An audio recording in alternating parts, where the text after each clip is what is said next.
चंद्र सरोवर। शिव कुमार। बहुत दिनों की बात है, हाथियों का एक बड़ा झुंड एक जंगल में रहता था।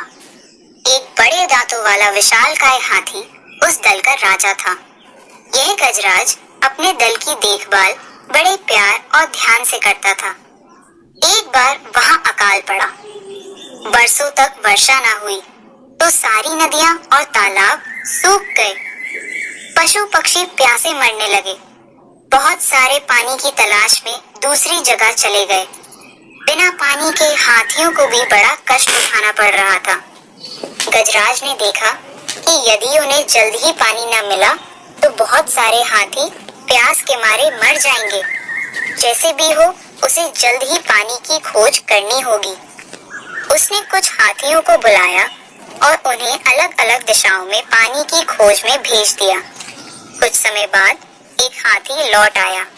उसने बताया कि वहां से बहुत दूर एक जंगल में एक बहुत बड़ी पानी से भरी हुई झील है। गजराज बहुत प्रसन्न हुआ। उसने सब हाथियों को बुलाया और उस झील पर चलने की आज्ञा दी। उस झील के किनारे बहुत से खरगोश रहते थे। झील तक पहुंचने के लिए हाथियों को खरगोशों की इस बस्ती में से ही गुजरना था। जैसे ही हाथियों का दल वहां से गुजरा, सैकड़ों खरगोश उनके पैरों तले कुचल गए और न जाने कितने ही घायल हो गए। खरगोशों में बड़ा आतंक फैल गया। उनके राजा ने दरबार बुलाया। उसने कहा, हमारी बस्ती में से हाथियों का एक दल गुजरा है। हमारे सैकड़ों साथी उनके पैरों तले दबकर मर गए और घायल हो गए हैं। हमें जल्द ही अपने साथियों को बचाने का कोई रास्ता निकालना चाहिए। मैंने इसलिए तुम्हें इकट्ठा किया है कि सब मिलकर इस मुसीबत से बचने का कोई उपाय सोचें। सब खरगोश तरह तरह की बातें सोचने लगे, मगर किसी को भी ऐसा कोई उपाय न सूझा जिससे फिर उस रास्ते से हाथियों का आना जाना बंद किया जा सके। उनमें से एक नन्हा सा खरगोश बहुत तेज और चालाक था। वह खड़ा हो गया और बोला, हे राजन, यदि आप मुझे गजराज के पास दूत बनाकर भेजें तो शायद मैं कोई रास्ता निकाल सकूं। खरगोशों का राजा बोला, बहुत अच्छा, तुम मेरे दूत बनकर जाओ और देखो कि तुम क्या कर सकते हो।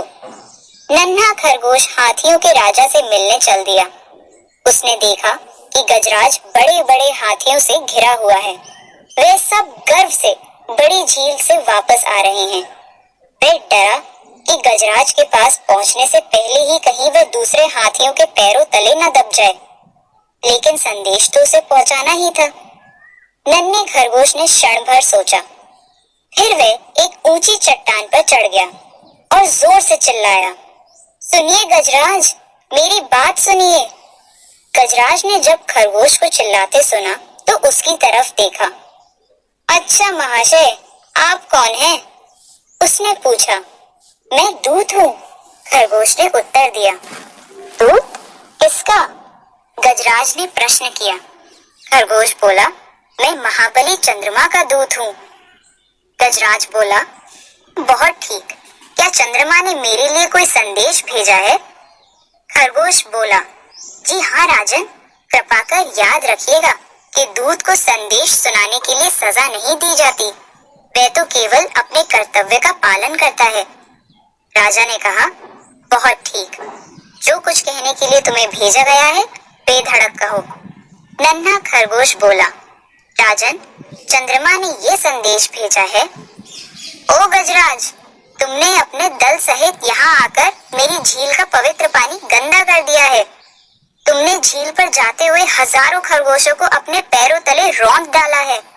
ये याद रखो कि यहाँ के सारे खरगोश मेरे आश्रित हैं और उनका राजा मेरे साथ रहता है।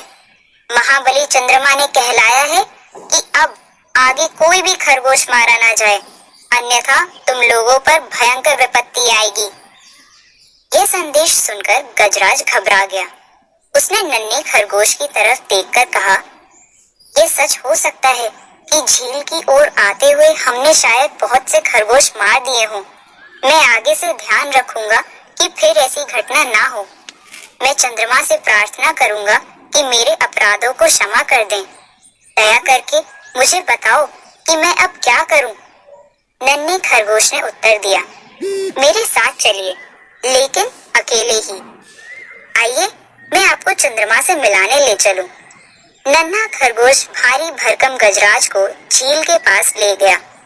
वहां उन दोनों ने झील के स्थिर पानी में चंद्रमा की परछाई देखी। नन्हे खरगोश ने कहा, चंद्रमा से मिलिए। गजराज बोला, मैं चंद्रमा की पूजा करूंगा। फिर उसने पानी में अपनी सूंड डाल दी। पानी एकदम से हिल गया। पानी के हिलते ही लगा कि मानो चंद्रमा इधर से उधर आ जा रहे हैं। नन्हा खरगोश बोला, अब तो चंद्रमा तुम पर और अधिक गुस्सा हो गए हैं। गजराज ने पूछा, क्यों? मैंने ऐसा क्या किया है? तुमने चंद्रमा की झील के पवित्र पानी को छू दिया है। यह सुनकर गजराज ने अपना सिर झुका लिया और बोला, मुझे क्षमा कर दो खरगोश। कृपया चंद्रमा से कहो कि वे मुझे क्षमा कर दें। अब फिर कभी झील के इस पवित्र पानी को कोई हाथी नहीं छुएगा और कोई भी हाथी चंद्रमा के प्यारे खरगोशों को कभी भी हानि नहीं पहुंचाएगा। इतना कह गजराज अपने दल सहित वहां से चला गया। इसके बाद शीघ्र ही वर्षा भी हुई और वे सब अपने जंगल में सुख से रहने लगे। कहानी समाप्त। चंद्र सरोवर।